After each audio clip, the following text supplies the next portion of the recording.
Indian aviation హిస్టరీలోనే biggest shock. అక్షరాల 22,20,00,000 రూపాయల జరిమానా. దేశంలోనే నంబర్ 1 ఎయిర్లైన్ ఇండిగోని డీజీసీఏ నడిరోడ్డుపై నిలబెట్టింది. అసలు ఇంత పెద్ద ఫైన్ ఎందుకు వేశారు? ఆ 3 లక్షల మంది ప్రయాణికుల శాపం తగిలిందా?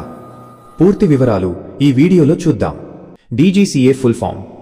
డీజీసీఏ అంటే directorate general of civil aviation. దీనిని తెలుగులో భారత పౌర విమానయాన నియంత్రణ సంస్థ అని పిలుస్తారు. భారతదేశంలో విమానయాన భద్రత, లైసెన్సులు మరియు నిబంధనలను పర్యవేక్షించే అత్యున్నత సంస్థ ఇది.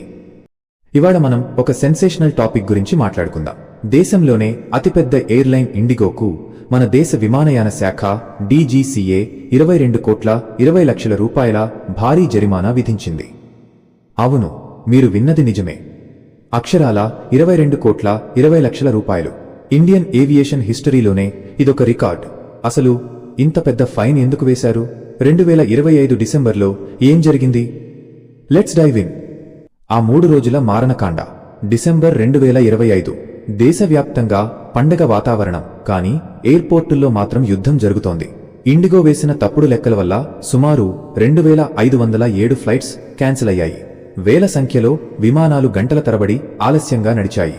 దీనివల్ల దాదాపు 3 లక్షల మంది ప్రయాణికులు ఎయిర్పోర్టుల్లోనే చిక్కుకుపోయారు. చిన్న పిల్లలు, వృద్ధులు ఆ చలిలో నేలమీద పడుకుని నరకం చూశారు.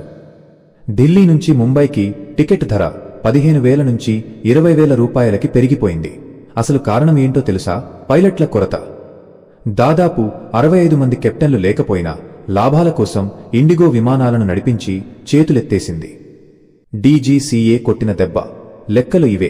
ఇంత గందరగోళం జరిగితే ప్రభుత్వం ఊరుకుంటుందా? డీజీసీఏ రంగంలోకి దిగింది.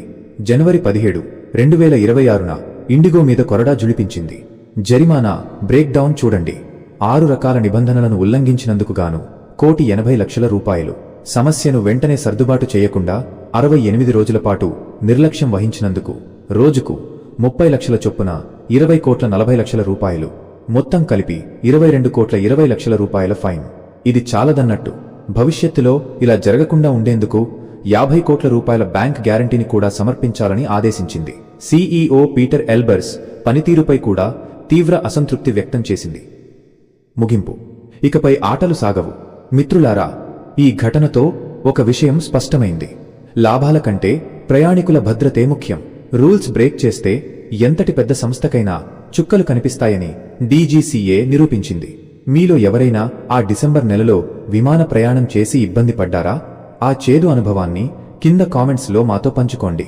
ఈ వీడియో నచ్చితే లైక్ చేయండి.